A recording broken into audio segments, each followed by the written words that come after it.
শিল্প ও বাণিজ্য নগরী যশোরের নোয়াপাড়ায় শীর্ষস্থানীয় আমদানিকারক প্রতিষ্ঠান নোয়াপাড়া গ্রুপের অফিসে পেট্রোল বোমা নিক্ষেপের প্রতিবাদে ও অভিযুক্তদের গ্রেফতারের দাবিতে ফের অর্ধদিবস ধর্মঘট পালিত হয়েছে। রোববার ২৭ জুলাই সকাল থেকে সকল প্রতিষ্ঠান বন্ধ রাখে ব্যবসায়ীরা। এ সময় নৌবন্দরে বার্জ ও কার্গো থেকে সকল প্রকার মালামাল লোড আনলোড বন্ধ রাখে শ্রমিকরা। পরে বেলা ১১টায় নোয়াপাড়া সার, সিমেন্ট, খাদ্যশস্য ও কয়লা ব্যবসায়ী সমিতি, মোটর শ্রমিক ইউনিয়ন, হ্যান্ডলিং শ্রমিক ইউনিয়ন, ট্রাক ট্রান্সপোর্ট মালিক সমিতির আয়োজনে স্টেশন বাজার এলাকায় আলোচনা সভা ও বিক্ষোভ মিছিল অনুষ্ঠিত হয়। যারা দায়িত্বশীল ব্যক্তি আছেন, আজকে দেখছি আমরা যাদের জন্য কথাবার্তা বলছি, এখানে ব্যবসায়ী সমিতির লোকজন একত্র হয়ে যে বিক্ষোভ প্রদর্শন করছেন, কষ্টের কথা বলছেন, যারা শোনার কথা তারা সম্ভবত কেউ এখানে উপস্থিত নেই।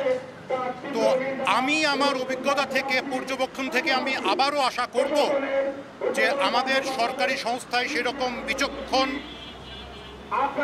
ব্যক্তি, কর্মকর্তারা আছেন, টেকনোলজি আছেন, একটু যদি মনোযোগ দেন তাহলে এটা উদ্ঘাটন করে দায়ীদের বিচার ব্যবস্থায় আনা কোনো অসম্ভব কাজ না।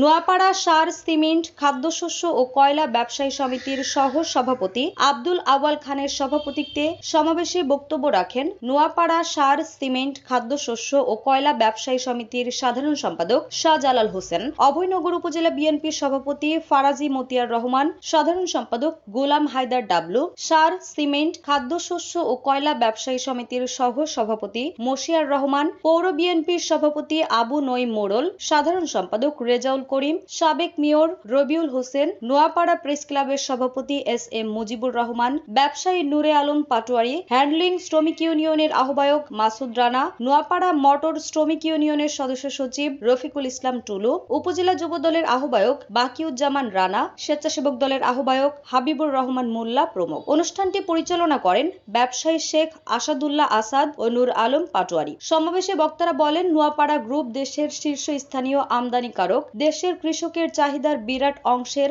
সার তাদের মাধ্যমে আমদানি ও পরিবহন হয়ে প্রান্তিক পর্যায়ে পৌঁছে যায়। এ সেক্টরে তাদের সারা দেশেই সুখ্যাতি রয়েছে। অথচ এমন একটি স্বনামধন্য প্রতিষ্ঠানে পেট্রোল বোমা হামলার মতো ন্যাক্কারজনক অপকর্ম করা হলো।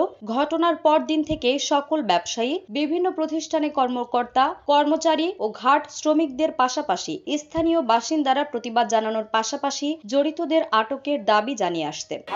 আজকে 10 দিন অতিবাহিত হলো এই নোয়াপাড়া গ্রুপের বোমাবাজি, বোমা হামলা, পেট্রোল বোমাকারীদের এখনো ধরতে পারে নাই প্রশাসন।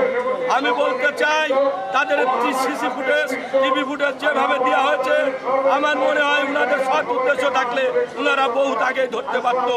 আপনারা দেখেছেন নোয়াপাড়া গ্রুপের সুফলা ভবনে বোমা হামলা করে সন্ত্রাসীরা আজকে ব্যবসায়ীদের চরম ঝুঁকির মধ্যে ফেলে দিয়েছে। আমরা আজকের এই সমাবেশ থেকে আমরা প্রশাসনের কাছে আহ্বান জানাই, অবিলম্বে যদি এই সন্ত্রাসীদেরকে গ্রেপ্তার করা না হয় তাহলে এই বন্দরনগরীর ব্যবসায়ীরা, শ্রমিকরা এবং শিল্প বাণিজ্য বন্দরনগরীর জনগণ ঐক্যবদ্ধভাবে আন্দোলনের মধ্য দিয়ে এই বন্দরনগরী নোয়াপাড়াকে অচল করে দেওয়া হবে। এটি আমাদের প্রশাসনের কাছে পরিষ্কার বার্তা আজকের এই সমাবেশ থেকে। গত রোববার অর্ধদিবস ধর্মঘট পালন করে জড়িতদের আটক আলটিমেটাম দেওয়া হয়েছিল। এছাড়া জেলা প্রশাসক ও ইউএনওর কাছে স্মারকলিপি দেওয়া হয়েছিল। তবে ঘটনার 10 দিন পার হলেও সন্ত্রাসীদের গ্রেফতার করতে প্রশাসনের ব্যর্থতা ফুটে উঠেছে। এতে ক্ষুব্ধ হয়েছে ব্যবসায়ী সমাজ। ফলে দ্বিতীয় দিনের মতো ধর্মঘট পালন করে আবারও জড়িতদের আটকে আগামী 3 দিনের আলটিমেটাম দেওয়া হয়। এই সময়ের মধ্যে সন্ত্রাসীরা গ্রেফতার না হলে নোয়াপাড়ার সকল ব্যবসায়ীকে সাথে নিয়ে ব্যবসা বাণিজ্য বন্ধ করে হরতালের মতো কর্মসূচি দেওয়া ছাড়া অন্য পথ নেই বলেও হুঁশিয়ারি করা হয়। অভয়নগর থেকে হৃদয়ের পাঠানো তথ্য ও চিত্রে ডেস্ক রিপোর্ট।